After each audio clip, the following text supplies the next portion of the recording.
Hi, I'm Karen Merritt-Grundy, Artistic and Executive Director of Missouri Contemporary Ballet, a nonprofit professional dance company based in Columbia, Missouri. Couch Ballet pulls from our video archives and highlights past performances and bodies of work during a time when our dancers can't perform. Couch Ballet is our community service project during COVID-19.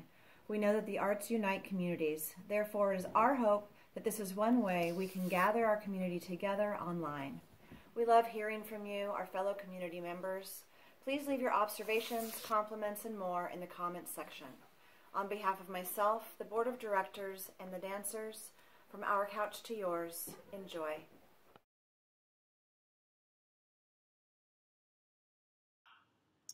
Hi everybody, my name is Bryn Cohn and I am a choreographer, teacher, and the artistic director of the Bicoastal Contemporary Dance Company, Bryn Cohn and Artists.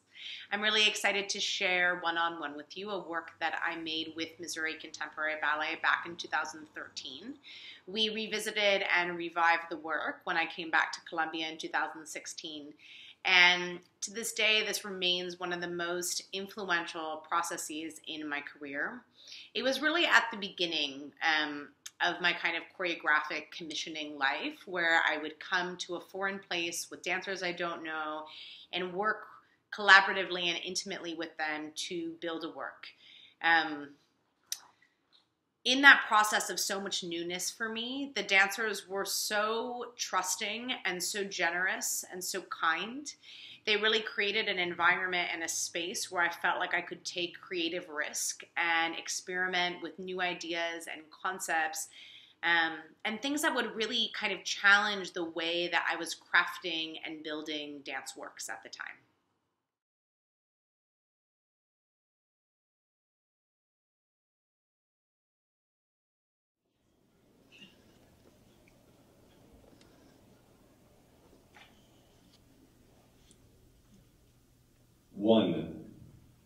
One, 2, 1, 1, 2, 3, 1, 1, 2, 3, 4, 1, 1, 2, 3, 4, 5, 1, 1, 1, 3, 5, 6, 1, 2, 4, 5, 7, 8, 1, 1, 3, 5, 6, 7, 8, 9, 2, 1, 1, 5, 6, 7, 1, 9, 10, 1, 2, 1, 1,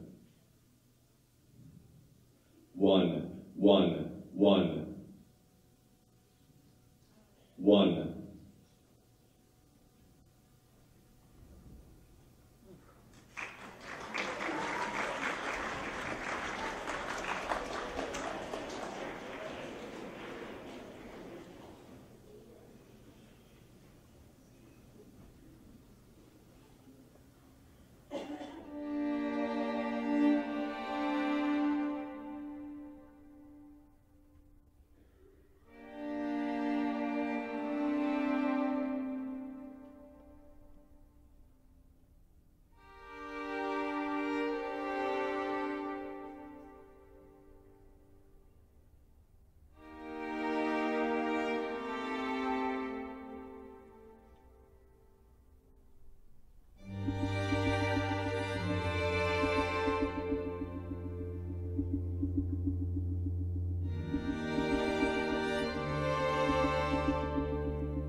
1, 1, 2, 1, 2, 3, 1, 2, 3, 4, 1, 2, 3, 4, 5, 5, 6, 5, 6, 7, 5, 6, 7, 8, 8, 9, 8, 9, 10, 9, 8, 7, 6, 5, 4, 3, 2,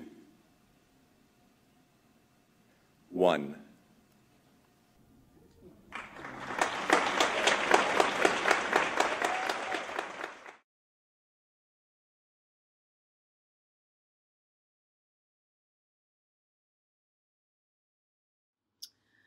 One of the highlights of working with Missouri Contemporary Ballet in creating one-on-one was without question working with the dancers' kind of supreme technical skill and witnessing their commitment to the art of ballet. I created this work about 7 years ago, and since then I've immersed so much more into ballet. I've worked in a lot of ballet institutions. I've made a lot more works on ballet companies, and I think it's because of the exposure that I've had in my to MCB and my kind of interest in. I've always done ballet as a dancer, and I've always felt connected to it in terms of my own body. But as a creator, I find myself so amazed by the architecture and form and kind of rigorous shape and fluidity and clarity and precision and accuracy of a ballet dancer. And I think I've been able over time to really hone the way that I work with ballet dancers. And I think in large part that's due to working with MCB and having a kind of first glimmer of what that could be. I loved watching them take company class, and I loved taking class with them to really see them kind of embody classicism and tradition, and then also experience with me in the room the idea of kind of subverting that same kind of classicism and tradition, right? To see how we can utilize form and structure to also create innovation and to kind of create progress and development and kind of creative expression from this foundation and from this space that we all speak, this language that we all understand and have grown up with and have participated in.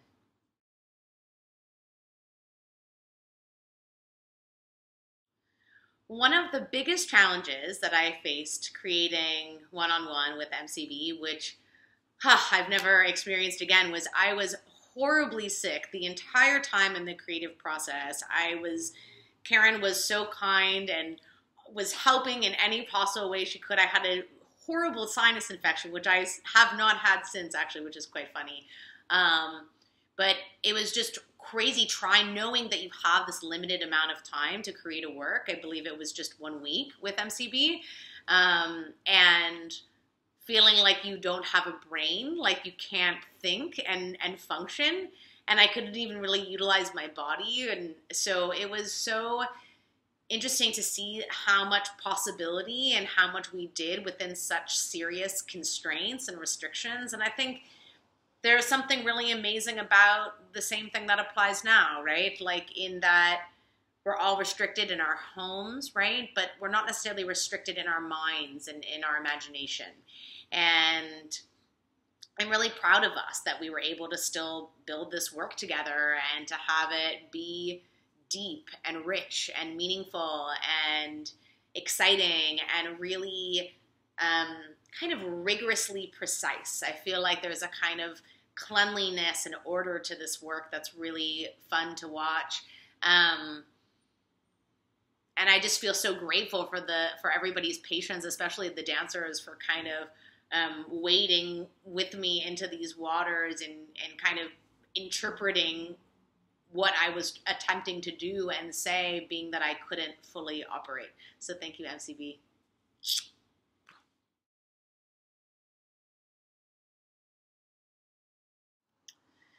Because my work lives in a more kind of contemporary aesthetic or stylistic container, working with ballet dancers really means structure.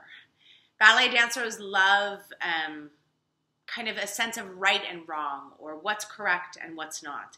And I think for me, I tend to kind of be a little bit more open and kind of free-flowing in my thoughts. And so what I found was this really beautiful harmony of me learning to provide more kind of concrete instruction, and then also finding a sense of easing in and loosening and kind of listening to that balance and to that exchange really helped to guide both the choreographic content, so the material that we were crafting, and the kind of works like pathos, like its overall messaging and themes and the kind of temperature, the climate of what we were building.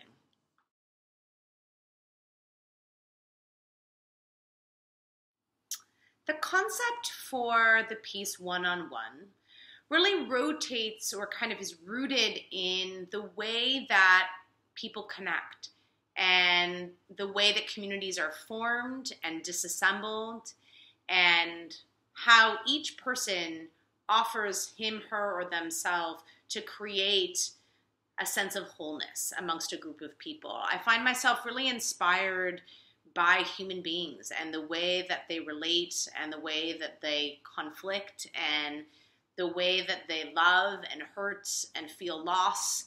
And I don't know, when I think about this work, I think about it always, even in its most abstract nature, it always kind of centers in a humanity that feels intrinsic to all of us. And in consideration to our current kind of global circumstances and the pandemic that currently saturates our world, we all are in isolation, but we're all in isolation together. And I think this idea of one-on-one really does stimulate that in some capacity. How do we find togetherness even when we're apart?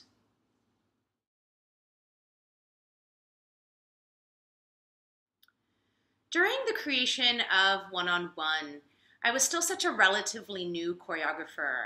And I think when you're new at anything, you don't always trust yourself. And you don't always listen to your intuition and to that kind of guttural impulse that guides your choices and your decisions. So when I think about where I was then and where I am now, I wish I could have told myself to have more conviction and belief in myself and confidence that the choreographic work would go where it should, rather than me trying to control it so much. I trusted the dancers very much so. But I think now, as a more kind of mature and seasoned choreographer, I think that the work belongs to the dancers. After you're done crafting it, it's like it's over. And there's something really beautiful about that kind of shared ownership and shared authorship of any work. That's such an organic and exquisite part about making art. And yeah, I would kind of look at myself and tell myself that it's all going to be okay. And that I remember just feeling so stressed sometimes in the rehearsal process and just filled with doubt and insecurity and those kinds of normal feelings that you have when you are just new at anything. And I also think there's also something really lovely about that too.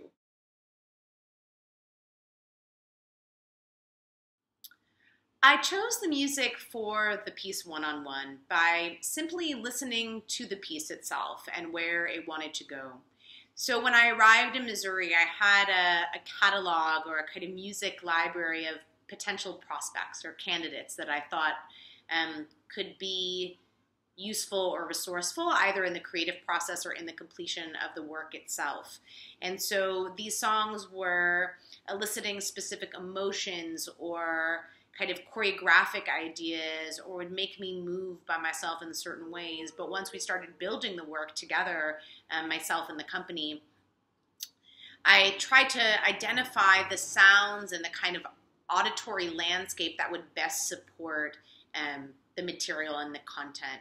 So some of these composers, Ben Frost and Cliff Martinez and Loskill, it's kind of a palette of electronic artists, and I felt like the works kind of it has, I read in a review, it has a kind of eerie kind of character to it. And I felt like these songs really kind of worked with that undercurrent, but also offered a kind of qualitative or textural palette that really helped to make some of the rhythms and the movement come alive. I also try to really respond to how the dancers are using the music. So when I watch something in rehearsal, I try to see, how do I see them manifest most?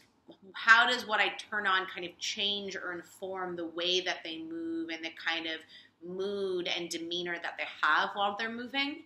And for me, these songs felt like they really supported and reinforced the vision and thematic concept that was driving the piece's creation.